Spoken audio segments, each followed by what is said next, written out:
अहबाब ज़ीवकार एक दोस्त ने सवाल किया है कि क्या तरावी के अंदर कुरान सुनाने वाला हाफिज़ रोज़ा छोड़ सकता है, जबकि वो ये कहता है कि मुझे दौर करने में भी मुश्किल होती है और मेरी तबीयत भी कुछ ख़राब हो जाती है। तो इसका जवाब ये है कि वो रोज़ा नहीं छोड़ सकता।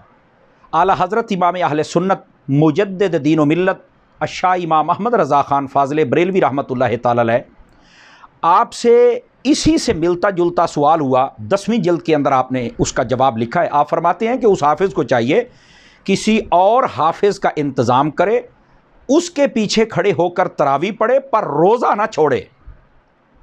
आपने दूसरी बात लिखी कि ये जो कहता है कि मेरी तबीयत कुछ ख़राब हो जाती है, फरमाया ये तो उज़्र बातिल लगता है, ये तो कम अक्ली और बेवकूफ़ी वाली बात कर रहा है। क्यों? फरमाया नबी करीम अलैहिस्सलाम ने इरशाद फरमाया सूमू तसिहू, रोज़ा रखो सेहत पाओ। तो ये कहता है मेरी सेहत ख़राब होती है, तो ये बात समझ में आने वाली नहीं है। और दूसरा फरमाया कुरान मजीद पढ़ने की वजह से, ये तो और समझ में आने वाली बात नहीं। कुरान मजीद में अल्लाह ताला ने खुद इरशाद फरमाया वनुनज़्ज़िलु मिनल कुरआनि मा हुवा शिफ़ाउन व रहमतुल लिल मुमिनीन, कि हमने कुरान मजीद इसलिए नाजिल फरमाया कि इसमें मोमिनों के लिए शिफा और रहमत है। तो ये कैसे कह रहा है कि मेरी तबीयत बिगड़ जाती है, रोज़े से सही होती है, कुरान में शिफा है? तो इसको सोचना चाहिए। तीसरी बात आपने इरशाद फरमाई कि कुरान मजीद तरावी में पढ़ना ये सुन्नत से ज़्यादा इसका दर्जा नहीं है, जबकि रोज़ा रखना फ़र्ज़ है। नफल और सुन्नत के लिए फ़र्ज़ को नहीं छोड़ा जा सकता। बल्कि आपने वहाँ पर एक बड़ी प्यारी बात लिखी। सैयदना फ़ारूक आज़म रज़ी अल्लाह ताला अन्हो, आपने देखा एक दिन कि फ़जर की जमात में सुलेमान बिन अबी हस्मा हाज़िर नहीं हुए।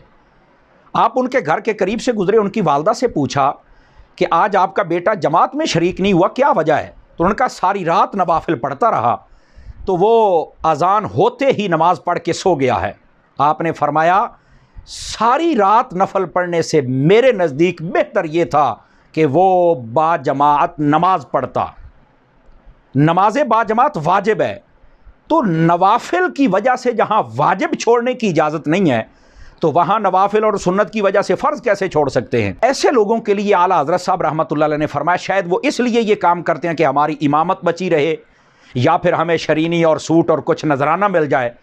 फरमाया अगर ये नीयत है तो उनकी मिसाल हज़रत अलीउल मुर्तज़ा वाली हदीस में मौजूद है। आपने वो हदीस बयान की।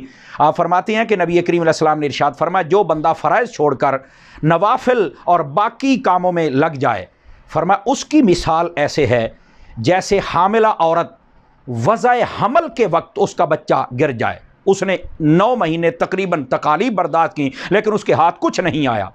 ऐसे ही वो बंदा कि जो सारा कुछ करता रहा लेकिन फ़राइज़ छोड़ता रहा, उसके हाथ में भी कुछ नहीं आएगा। तो बिल्कुल रोज़ा नहीं छोड़ा जा सकता, रोज़ा रखना ज़रूरी है। और आपने बड़ी प्यारी बात की, फरमाया अगर दौर की वजह से है तो दौरे दीगर पे रख ले, मतलब वो किसी और महीने में दौर कर ले, लेकिन इस महीने के अंदर तरावी छोड़नी पड़े, तरावी के अंदर कुरान सुनाना छोड़ना पड़े तो छोड़ दे, लेकिन रोज़ा ना छोड़े। अल्लाह ताला हम सब को समझने की तौफीक अता फरमाए।